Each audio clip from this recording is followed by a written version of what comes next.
బాబు మోహన్ నోటి దగ్గరకు వచ్చిన ముద్దను వదులుకుని ఇప్పుడు ఈ పని చేయడం ఏంటో అర్థం కాదు.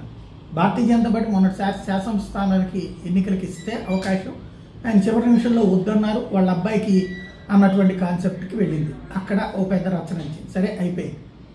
ఆయన పోనీ అసెంబ్లీ విడిగా పోటీ ఈ గందరగోళం అంతా నడిచింది.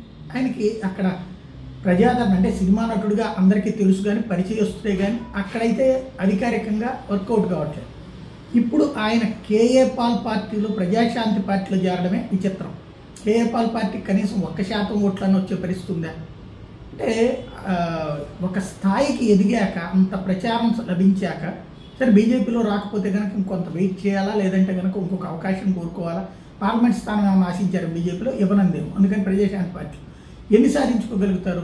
ఇలాంటి వాళ్ళు ఇలాంటి రాంగ్ స్టెప్స్ ఎందుకు వేస్తారో అర్థం కాదు. మంచి నటుడు మంచోడు సమస్యల్లా నిర్ణయం తీసుకోవడంలో లోపం.